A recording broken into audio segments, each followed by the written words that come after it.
발표해 드리겠습니다. 성령 충만과 만취의 공통점. 성령 충만한 분과 술 충만하신 분의 공통점. 첫째, 말수가 는다. 둘째, 노래를 한다. 셋째, 자꾸 권한다. 넷째, 그냥 운다. 다섯째, 용감해진다. 여섯째, 지배당한다. 일곱째, 중독된다. 여덟째, 냄새를 풍긴다. 아홉째, 알아듣지 못할 소리를 자꾸 낸다. 아픔을 이기게 된다. 이런 것들이 있는데요. 공감하시는 분들은 좀 수상한 겁니다.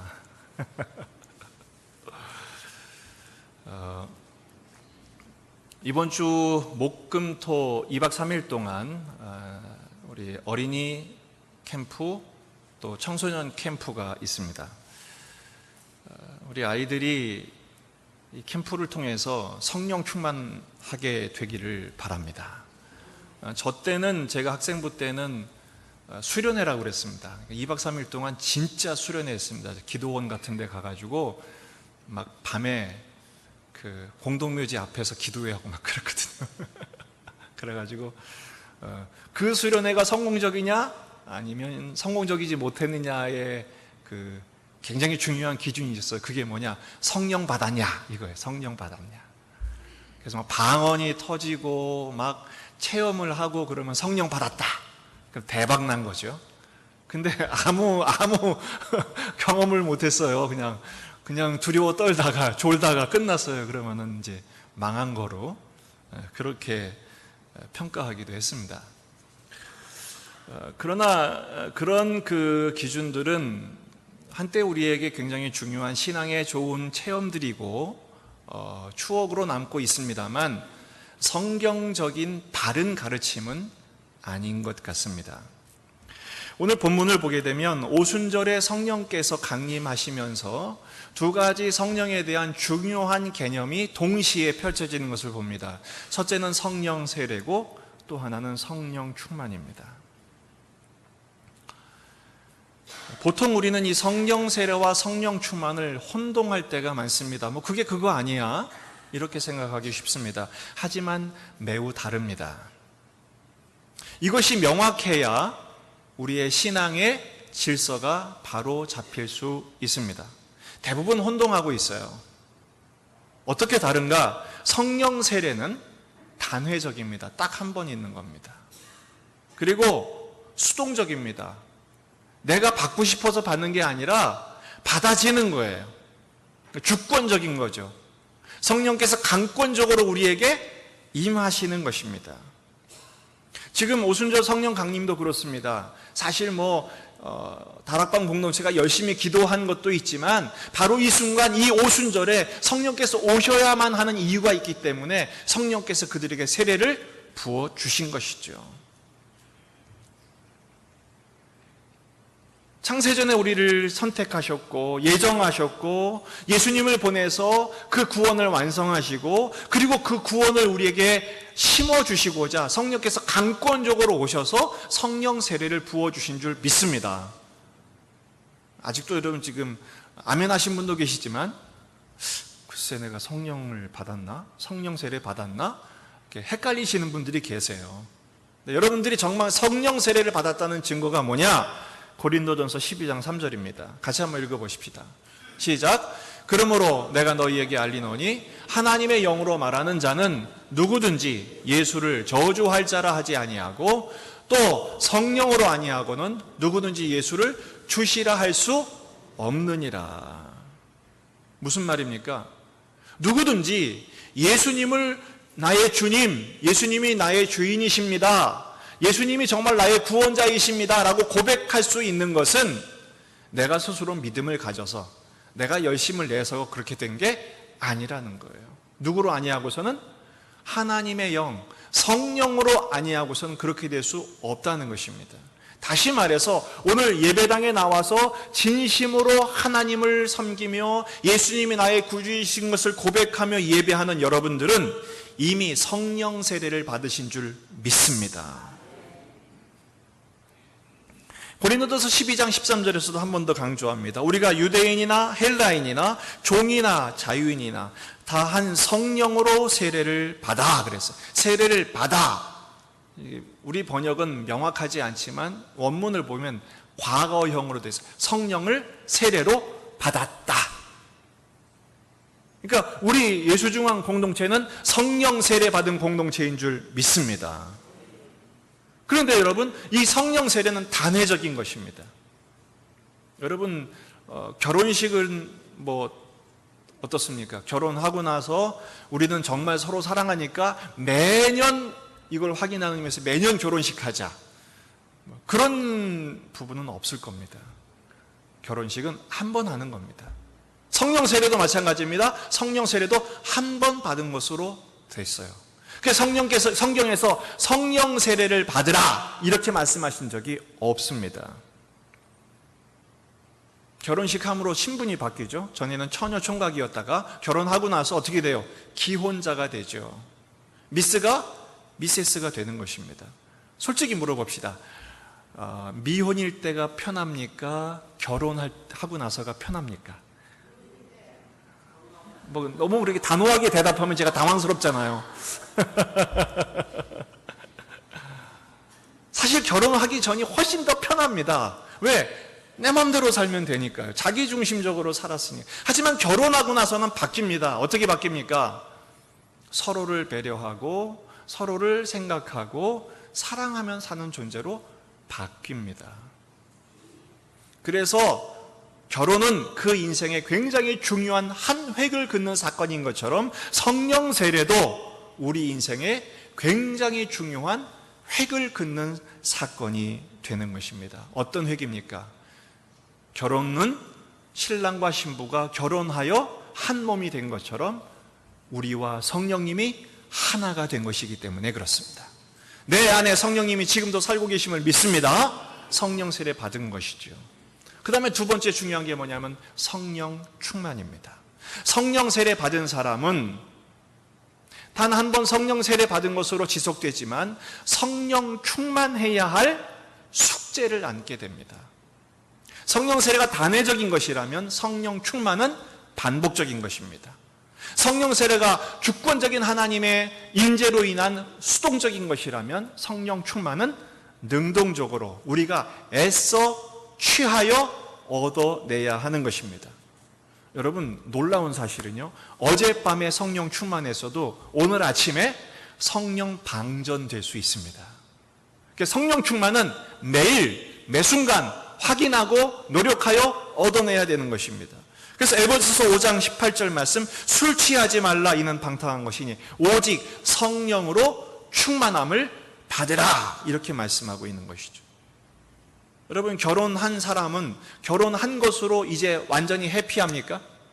많은 가정들이 결혼한 이유가 뭡니까? 물어보면 행복하기 위해서 결혼합니다. 그건 착각입니다. 잘못 생각하신 겁니다. 결혼은 사명인 것입니다. 어떻게 행복해질 수 있느냐? 결혼식은 끝났지만 대부분의 신혼부부들이 결혼식을 준비하죠. 그래서 제가 주례할 때든지 혹은 권면할 때 결혼식을 준비하지 마시고 그것도 잘해야 되겠지만 결혼 생활을 준비해야 될 것을 제가 강조합니다. 어떻게 결혼 생활이 행복한 결혼 생활이 될까요? 사랑을 배워야 합니다. 더 깊은 사랑, 더 성숙한 사랑, 사랑을 배우고 예수님께 배워서 더 사랑을 희생하고 또 섬기면서 또 헌신하는 것을 통해서 그 부부의 관계가, 결혼 생활이 깊은 생활의 관계로, 행복한 삶의 관계로 바뀌어야 되죠. 여러분, 대부분 결혼하고 나서 제일 먼저 내뱉는 아우성이 뭡니까? 변했어, 속았어. 왜 그러죠? 노력하지 않아서 그렇습니다. 결혼하면 끝났다고 생각하는, 아닙니다. 성령 세례보다 더 중요한 것은 성령 충만한 삶입니다. 어떻게 해야 성령 충만한 삶을 사는 것입니까? 무엇이 성령 충만입니까? 오늘 4절에서도 그들이 다 성령의 충만함을 받았다 그랬잖아요. 성령 충만의 첫 번째 증거가 뭐냐? 예수님을 입으로 증거하는 삶을 사는 것입니다. 예수님을 말하는 것입니다. 여러분, 그 신혼부부의 첫 번째, 이 사람은 신혼부부다라는 것을 뭘 보면 알 수 있어요?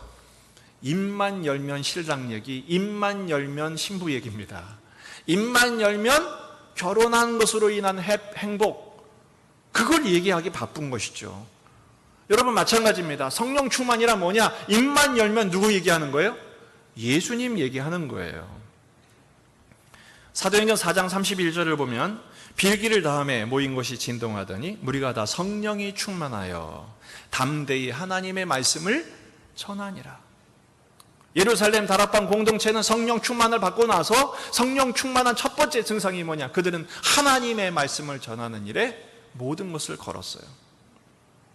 사도행전 7장 55절, 스데반이 성령 충만하여 하늘을 우러러 주목하여 하나님의 영광과 및 예수께서 하나님 우편에 서신 것을 보고 그랬어요.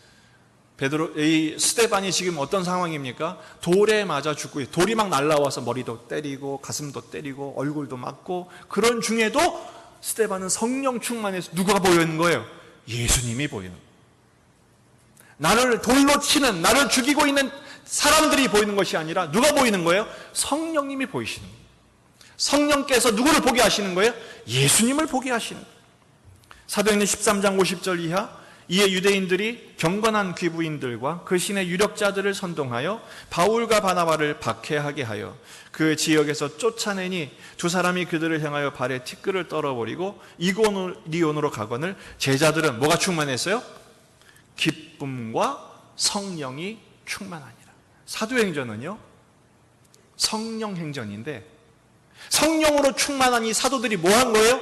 개인이나 공동체나 그들은 가는 곳마다 누구만 얘기한 거예요?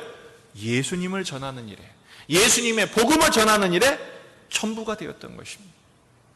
여러분, 한번 스스로에게 가슴에 손을 얹고 여러분 스스로에게 질문해 보세요. 나의 요즘 최근에 나의 모든 관심, 입만 열면 하는 나의 주제는 뭘까? 우리 아이들은요, 입만 열면 무슨 얘기 하나요? 게임, 아이돌, 노래. 자기들의 관심 말하기 바빠. 왜 그렇습니까? 게임 충만하기 때문입니다. 놀이 충만하기 때문입니다. 우리 주부들은 무슨 얘기 합니까? 우리 교회 주부들은 입만 열면 예수 충만인 줄 믿습니다. 가는 곳마다 예수 말하고 복음 말하고, 어디 가면 뭐가 맛있대더라, 뭐 어떤 백이 요즘 뭐 세일한다더라, 무슨 뭐 누구는 뭐 이런 휴가 갔대더라. 이건 세상 사람들이 하는 이야기입니다. 충만하기 때문에 입만 열면 그 얘기가 나오는 것입니다. 여러분, 우리 삶의 주제는 뭐가 되어야 될까요? 성령 충만하여 예수님이 내 삶의 주제요, 주인이요, 비전이 되기를 주의 이름으로 축원합니다. 여러분, 어떻게 해야 예수님을 전하는 자가 될 수 있을까요? 예수님을 전하는 자가 되려면 예수님을 배워야 합니다. 요한복음 14장 26절, 성령께서 그 예수님을 우리에게 가르쳐 주신답니다. 보혜사 곧 아버지께서 내 이름으로 보내실 성령, 그가 너에게 모든 것을 어떻게 해요? 가르치시고 내가 너에게 말한 모든 것을 생각나게 하리라. 성령 충만한 이유가 뭐냐? 성령께서 그 말씀을 자꾸 가르쳐 주세요. 예수님을 가르쳐 주세요. 왜?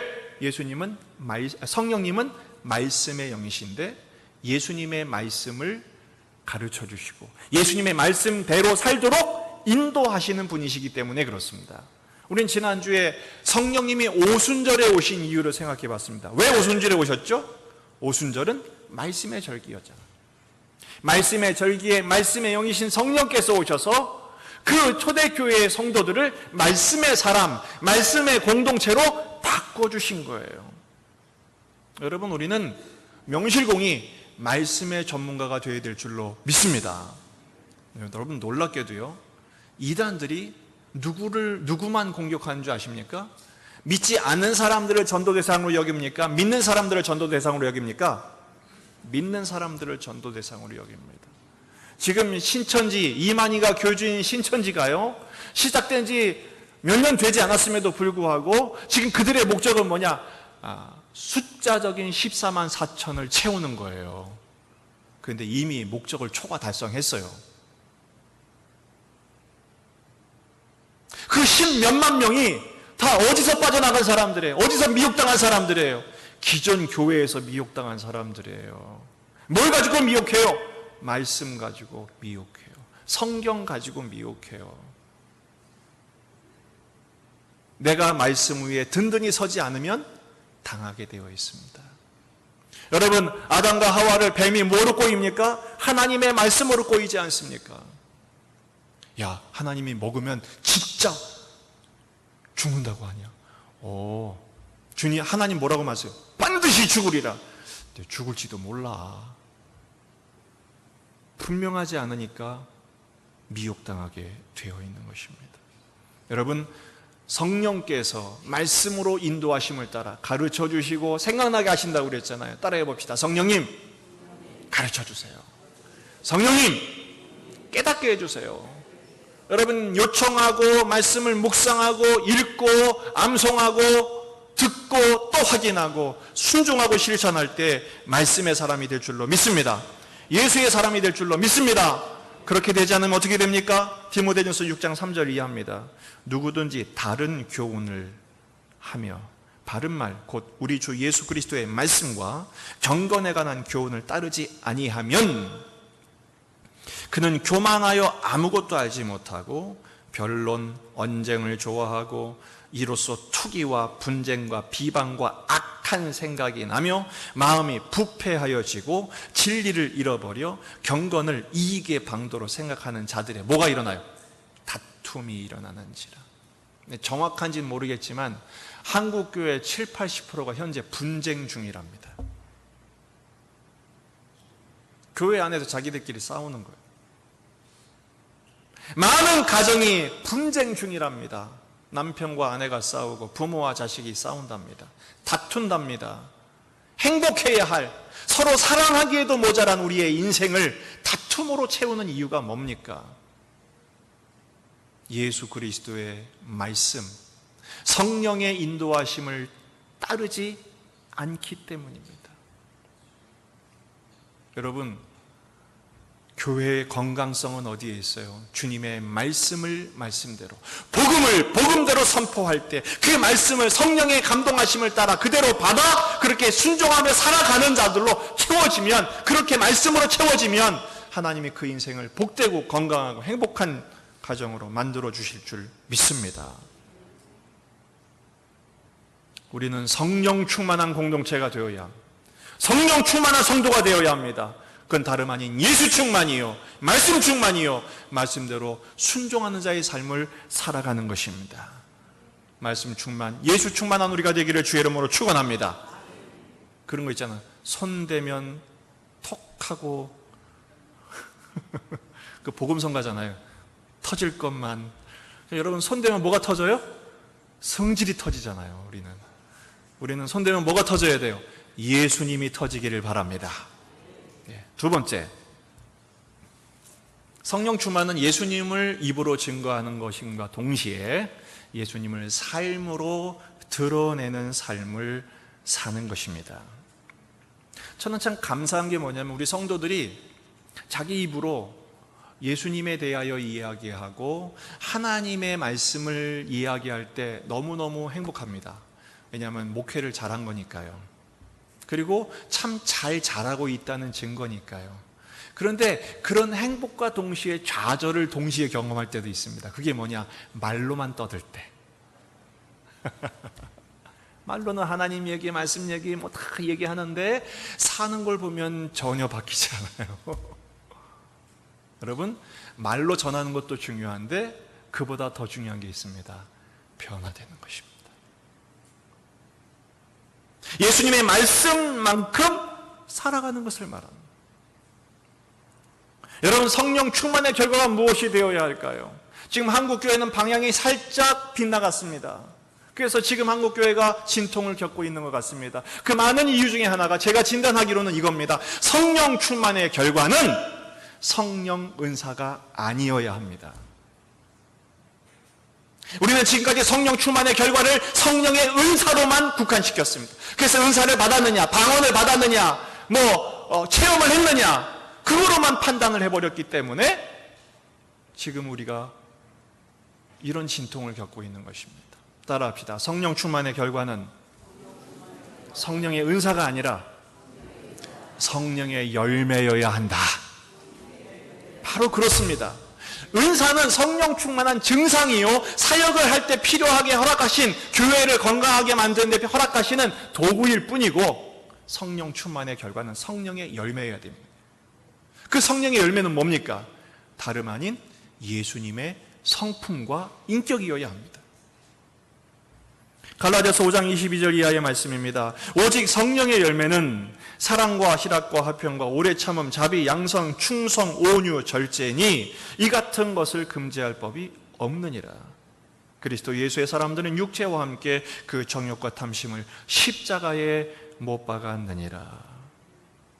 여러분, 성령 충만의 결과는요, 인격적인 변화와 성품의 성숙에 있습니다. 예수님을 닮아가는 것입니다.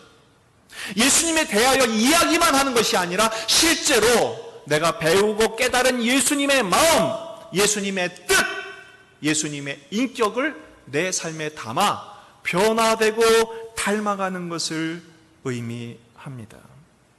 우리는 기도하죠. 뭐라고 기도합니까? 환경을 바꿔달라고, 돈을 달라고, 저 인간을 바꿔달라고, 남을 바꿔달라고. 자꾸 환경을 바꾸고 남을 바꾸려고 기도해요. 근데 기도하다 보면 어떻게 됩니까? 하나님이 나를 바꿔주시죠. 내 인격을 바꿔주시고 성품을 바꿔주시고 내 인생의 방향을 바꿔주셔서 오늘의 환경을 극복하는 존재로 만들어주시는 거예요. 그게 바로 기도 응답의 성령 충만의 바른 길인 것입니다. 그래서 성령의 9가지 열매보다 더 중요한 게 뭐예요? 그렇게 되기 위한 가장 중요한 길은 그리스도 예수의 사람들은 육체와 함께 그 정욕과 탐심을 어떻게 해요? 십자가에 못 박는 것입니다. 여러분, 나를 십자가에 못 박고 성령의 충만함을 받아 예수님의 뒤를 따르는, 예수님을 닮아가는 사람의 대표적인 증거를 에베소서 5장에서 이렇게 설명합니다. 이건 자막이 안 나오니까 한번 찾아보십시다. 신약성경 에베소서 5장 이하의 말씀, 5장 6장이 다 성령 충만에 대한 말씀인데요, 5장 18절부터 술 취하지 말라, 이는 방탕한 것이니 오직 성령으로 충만함을 받으라. 그러면서 뭐예요? 시와 찬미와 신령한 노래들로 서로 화답하며 너희 마음으로 주께 노래하고 찬송하며. 이게 뭐예요? 성령 충만의 첫 번째 변화는 뭐예요? 예배가 바뀌는 것입니다. 예배 생활이 바뀌는. 전에는 예배가 의무 방어전이었어요. 어쩔 수 없이 안 하면 안 될 것 같으니까. 그런데 성령을 충만하게 받게 되면 어떻게 해요? 예배가 기쁨이에요. 예배가 설레임이고 예배가 행복이에요. 성령 방전되신 분들의 특징이 뭐냐? 틈만 나면 예배를 가지고 하나님께 화를 냅니다. 낙심과 좌절이 찾아오게 되면, 시험이 찾아오면 첫 번째 증상이 뭐냐? 예배를 빠지는 것입니다. 여러분, 예배는요, 화내는 도구가 아닙니다. 예배는 은혜 받고 하나님을 만나는 진정한 행복의 지름길인 줄 믿습니다. 이 예배가 여러분에게 매 순간 기대되고 가슴 설레고, 그리고 예배를 통한 진정한 치유와 회복을 경험하고 하나님의 영광을, 그 초월적인 은혜를 체험하는 축복의 시간이 되기를 축원합니다. 예배가 바뀌어야 합니다. 성령 충만의 첫 번째 증상은 예배가 바뀌는 것입니다. 신령한 노래들이 나오잖아요. 제가 새벽 예배를 매일 하면서 나타나는 우리 성도들을 가만히 지켜봐요. 저도 그렇고. 보면 그 새벽 예배를 통해, 새벽 기도를 통해 하나님을 만난 사람의 특징이 뭐냐? 처음에 예배 드리러 올 때는 잠을 못 이겨서 비몽사몽 짜증 가득하게 오다가 말씀을 묵상하고 기도하고 나서 갈 때는 어떻게 됩니까? 입에서 뭐가 나와요? 찬양이 나옵니다. 나도 모르는 사이에 흥얼흥얼 찬양이 나오게 되어 있습니다. 여러분, 예배를 드리기 전에는 부부가 따로따로 옵니다. 싸웠거든. 근데 예배 끝나고 나면 어떻게 됩니까? 손잡고 갑니다. 회복되었기 때문입니다. 성령 충만의 첫 번째 증상은 예배가 회복되는 것입니다. 두 번째는요, 22절부터 아내들이여 남편에게 복종하기를, 25절 남편들아 아내 사랑하기를, 6장 1절 자녀들아. 여러분, 성령 충만하게 되면 뭐가 변화돼요? 가정이 변화됩니다. 요즘 이제 한여름이라 휴가들 가시죠? 휴가를 보내기 위해서 들로, 산으로, 어떤 분들은 해외로 집을 떠나죠. 여러분, 정말 집을 떠나면 해피해집니까? 다른 환경에 가면 정말로 쉼이 옵니까? 어떤 분들은요, 신혼여행 가서 싸우고 와가지고 이혼하는 집도 있더라고요. 정말 진정한 행복은 뭐예요? 남편이 남편답게 변화되는 것입니다. 아내가 아내답게 변화되는 것입니다. 부모는 부모답게 변화되는 것입니다. 자녀들은 자녀답게 예수 안에서 변화되는 것입니다. 그래서 성령 충만의 첫 번째 증거되는, 증명되는 현장이 어디냐? 바로 가정이어야 해요. 여러분, 오늘 예배드리고 집에 가서 성령 충만한 모습으로 예수님의 모습을 보여주는 우리가 되기를 주의 이름으로 축원합니다. 다시 한번 고린도전서 12장 3절 말씀을 같이 한번 읽어보시겠습니다. 시작. 그러므로 내가 너희에게 이르노니 하나님의 영으로 말하는 자는 누구든지 예수를 저주할 자라 하지 아니하고 또 성령으로 아니하고는 누구든지 예수를 주시라 할 수 없느니라. 우린 이미 성령 세례 받은 사람들입니다. 아멘이십니까? 그렇다면 이제 성령 충만해야 됩니다. 어떻게 성령 충만해야 될까요? 예수님을 주인으로 모시십시오. 우린 기도할 때 주님, 맨날 주님 기도해 놓고는 사는 거는 누가 주인 노릇해요? 내가 주인 노릇하는 거예요. 사사기 보면 당시에 왕이 없으므로 자기 소견에 오른 대로, 이게 뭐예요? 자기가 왕 노릇하는 거예요. 성령 충만은요, 왕좌에 떡하니 앉아 있었던 나를 끌어내리고, 누가 왕이신 거예요? 예수님이 왕이신 거예요. 주님이 시키는 대로, 성령이 인도하시는 대로. 그런데요, 어떤 사람들은 에베소서 4장 30절 말씀, 하나님의 성령을 근심하게 하지 마라. 성령 충만은요, 성령을 기쁘시게 하는 거거든요. 성령이 인도하시는 대로, 성령이 감동하시는 대로, 성령이 이끄시는 대로 순종하면 성령이 기뻐하시잖아요. 성령 충만해서 예수님을 말하게 되고 예수님을 닮게 되고, 그렇게 되니까 가정도 행복해지고 일터도 날마다 즐겁고 그렇게 되는 것인데, 거꾸로 우리는 어떻게 돼요? 성령을 근심케 합니다. 그래서 말합니다. 성령을 근심하게 하지 말아라. 그 안에서 너희가 구원의 날까지 인치심을 받았느니라. 너희는 모든 악독과 노함과 분냄과 떠드는 것과 비방하는 것을 모든 악의와 함께 버리고. 여러분, 성령을 근심케 하는 게 뭐예요? 악독, 노함, 분냄, 떠드는 것, 비방하는 것. 반대로 서로 친절하게 하며 불쌍히 여기며 서로 용서하기를 하나님이 그리스도 안에서 너희를 용서하심과 같이 하라. 이렇게 말씀하십니다. 저는 오늘 이 말씀을 준비하다가 어떤 목사님의 말씀을 저도 들었거든요. 들으면서 이렇게 적용을 하시더라고요. 성령 충만한 삶이 뭐냐? 내가 누군가의 기도 제목에 대한 응답이 되어주는 삶을 사는 것. 저 깜짝 놀랐어요. 아, 이렇게도 적용할 수 있구나.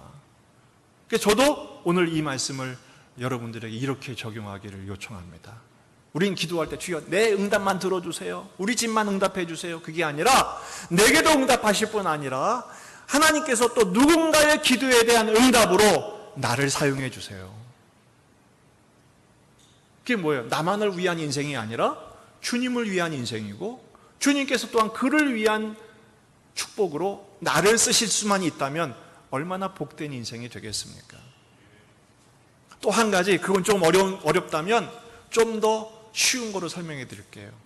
웃어 넘겨주는 것입니다. 제가 수요일 날 여러 번 이것을 가지고 적용을 했습니다. 여러분, 성령 충만하면 웃어 넘기게 됩니다. 원래 성령 충만이 뭐예요? 넘쳐 흐르는 거잖아요. 넉넉함입니다.